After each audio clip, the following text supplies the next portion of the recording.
وما أرسلناك إلا رحمة للعالمين۔ باتوں نے تو ہم تیرے ہیں کہ محمد سے وفاتوں نے تو ہم تیرے ہیں، یہ جہاں چیز ہے کیا لوح قلم تیرے ہیں، کہ محمد سے وفاتوں نے تو ہم تیرے ہیں، یہ جہاں چیز ہے کیا لوح قلم تیرے ہیں۔ معزز سامعین کرام، اللہ کے حضور دعا ہے کہ اللہ تعالیٰ جو الفاظ میری زبان سے ادا کروائیں حق اور سچ ادا کروائیں، اور مجھے اور آپ کو اس پر عمل کرنے کی توفیق عطا فرمائیں۔ سامعین کرام، گزشتہ شب 27ویں کی رات الحمدللہ شب دعا تھی،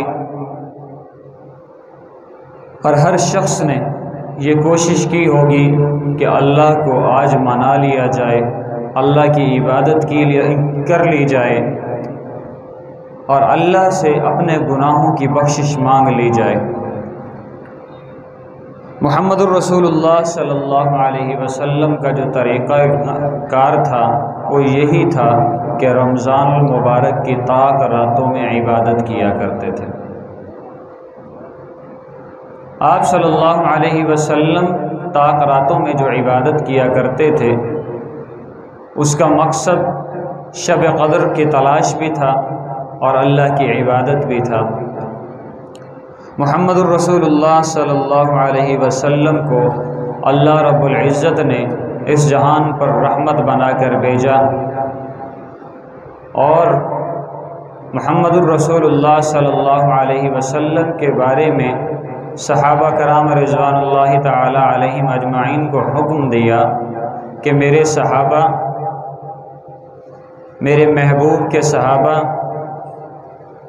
یہ یاد رکھنا کہ کبھی بھی میرے نبی کی آواز سے اونچی آواز نہ کرنا، میرے نبی کی آواز سے اونچی آواز نہ کرنا، یا اس طریقے سے بات نہ کرنا جس طریقے سے تم عام لوگ ایک دوسرے سے بات کرتے ہو، کہیں ایسا نہ ہو کہ تمہارے اعمال کو سلب کر لیا جائے، کہیں ایسا نہ ہو کہ تمہارے اعمال کو ختم کر دیا جائے۔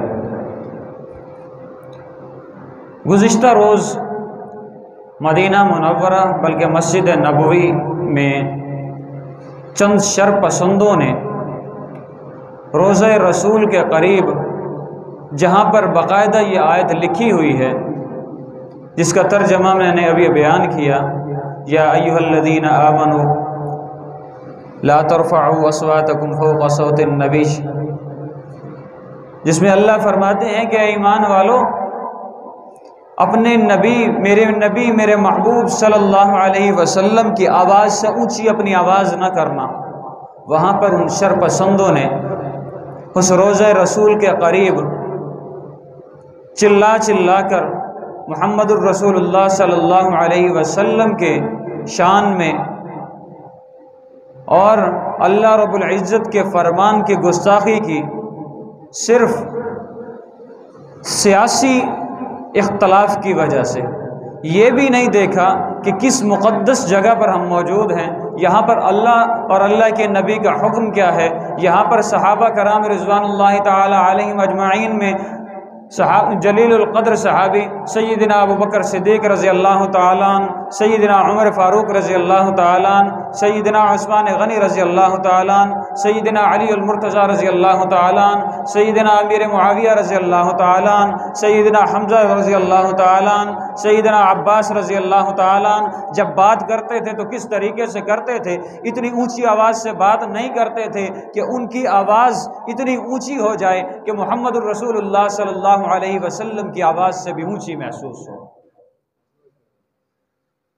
جنید بغدادی اور بایزید بستانی رحمہ اللہ علیہ جب وہاں سے گزرا کرتے تھے تو اپنی سانسوں کی آواز کو مدھم کر لیا کرتے تھے کہ کہیں ایسا نہ ہو کہ ہماری سانسوں کی آواز ہمارے محبوب کی آواز تک پہنچے اور ہمارے محبوب کے کان تک یہ آواز پہنچے اور انہیں پریشانی ہو، انہیں دقت ہو، اس وجہ سے وہ سانسوں کی آواز کو بھی دھیما کر لیتے تھے۔ یہاں تک کہ ایسا بھی سنا ہے کہ وہ اپنی سانس کو روک کر وہاں سے گزرا کرتے تھے۔ اور اس جگہ پر، اس مقام پر صرف سیاسی اختلاف کی بنا پر اس جگہ کے تقدس کو پامال کیا گیا۔ میں کسی پارٹی کی حمایت کی بات نہیں کر رہا، میں کسی سیاستدان کی بات نہیں کر رہا، میں کسی سیاستدان کی حمایت کی بات نہیں کر رہا، نہ تو میرا کوئی مسلم لیگ نون نے مجھے کچھ دینا ہے، نہ مجھے پی ٹی آئی نے کچھ دینا ہے، نہ ہی کسی دوسری جماعت نے مجھے کچھ دینا ہے۔ جب مجھے اس نے کچھ نہیں دینا، کم سے کم میرے نبی کی مقام پر، میرے نبی کے حرم کے پاس جا کر اس قسم کا واویلا کرنا برداشت سے باہر ہے۔ حکم یہ ہے کہ اللہ رب العزت کے حکم کے مطابق جو نہیں چلتا، آیتوں کو جھٹلا کر، آیتوں کو پس پشت ڈال کر جو چلتا ہے وہ واجب القتل ہونا چاہیے۔ جو میرے نبی کے فرمان کے مطابق نہیں چلتا واجب القتل ہونا چاہیے۔ مگر اللہ رب العزت نے ہمیں اس چیز کی چھوٹ دے رکھی ہے کہ توبہ کرنے کے لیے آ جانا۔ آج ہم اپنے علماء کی مخالفت میں سر چڑھ کر بولتے ہیں۔ آج انبیاء علیہم السلام کے وارثوں کے بارے میں نہیں سوچتے۔ جب انبیاء کے وارث کے بارے میں غلط زبان استعمال کرنا شروع کر دے نا، سب سے پہلے شروع کہاں سے ہوتا ہے؟ ایک ایسا بچہ یا ایک ایسا شخص جس نے سر پر ٹوپی رکھی ہے، سر پر کپڑا رکھا ہے، ہمیشہ سر ڈھانک کر رکھتا ہے، چہرے پر داڑھی رکھ لی، کوئی اس کے پاس علم نہیں، کسی قسم کا علم نہیں، اس قسم کی بس شکل و صورت بنا لی۔ ہم سب سے پہلے جب اسے طنز کا نشانہ بناتے ہیں نا، یا کہتے ہیں وہ مولوی کیا کر رہا ہے، او مولوی او مولوی، جب اس قسم کے الفاظ استعمال کرتے ہیں نا تو ہمارے دل میں انبیاء علیہم السلام کے وارثوں کی قدر گھٹنا شروع ہوتی ہے۔ پھر ہمارا وہ لہجہ حفاظ تک چلا جاتا ہے، وہی لہجہ قراء تک چلا جاتا ہے، وہی لہجہ علماء تک چلا جاتا ہے، وہی لہجہ مفتیان تک چلا جاتا ہے۔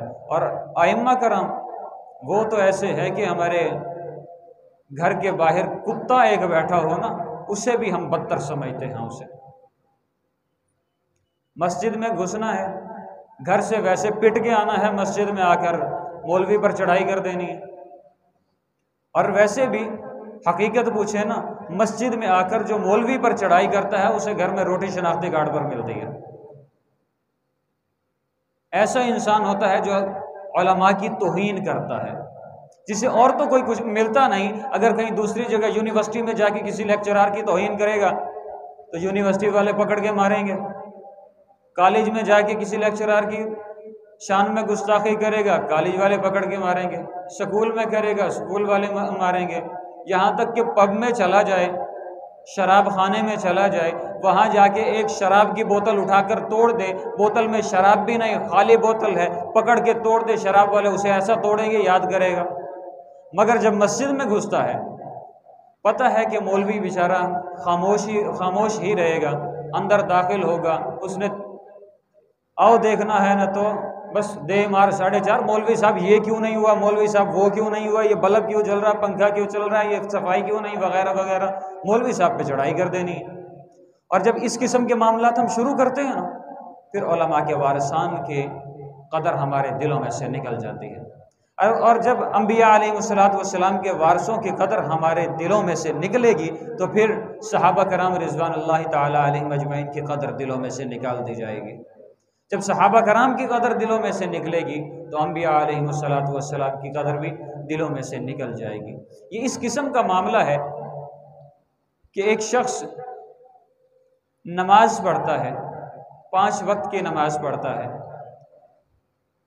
سنت موقدہ سے لے کر نوافل تک تمام کی تمام چیزیں ادا کرتا ہے، تمام کے تمام احکامات ادا کرتا ہے۔ نوافل کیا ہیں؟ مستحب ہیں، پڑھ لیا تو گناہ نہیں بلکہ بہت زیادہ ثواب ہے، نہیں پڑھا تو گناہ نہیں۔ اس کے بعد سنت غیر موقدہ ہے، پڑھ لی تو بہت زیادہ ثواب ہے، نہ پڑھی تو گناہ نہیں۔ پھر سنت موقدہ ہے، وہ اگر نہیں پڑھی تو حساب دینا ہوگا، پڑھ لی تو اس کا ثواب ہے۔ اسی طرح واجبات ہیں، اگر نہیں ادا کیے تو جواب دینا ہوگا، لیکن واجبات کی جو تمیز ہے وہ اس طریقے سے ہے کہ فرائض سے زیادہ اہمیت نہیں، اور واجب کو چھوڑ نہیں سکتے، فرض کو چھوڑ نہیں سکتے، اگر سنت کا سلب ہو گئی تو اس کی گنجائش ہے۔ اور اسی طرح فرائض کا بھی معاملہ ہے۔ اب فرائض کا جو معاملہ ہے وہ اللہ پر ہے۔ سب سے پہلے ہم نے نوافل چھوڑے، ہم نے ائمہ علماء کی توہین کرنا شروع کر دی۔ سنت غیر موقدہ چھوڑی، بڑے بڑے علماء کی ہم نے توہین کرنا شروع کر دی۔ سنت موقدہ چھوڑی، ہم نے صحابہ کرام کی توہین کرنا شروع کر دی۔ واجبات چھوڑے، ہم نے انبیاء علیہم السلام کی توہین کرنا شروع کر دی۔ اور جب فرائض چھوڑے، ہم نے احکام اللہ کی توہین کرنا شروع کر دی۔ اسی طرح سٹیپ بائی سٹیپ ہمارے دلوں میں سے ان چیزوں کی محبت، اس ذات اور صفات کی محبت نکال دی جاتی ہے۔ پھر ہمارے لیے کون سی آیت مصداق ٹھہرتی ہے؟ صم بکم عمی فہم لا یرجعون، اندھے ہیں، گونگے ہیں، بہرے ہیں، کچھ سمجھتے نہیں۔ اور یہ معاملہ کب آتا ہے؟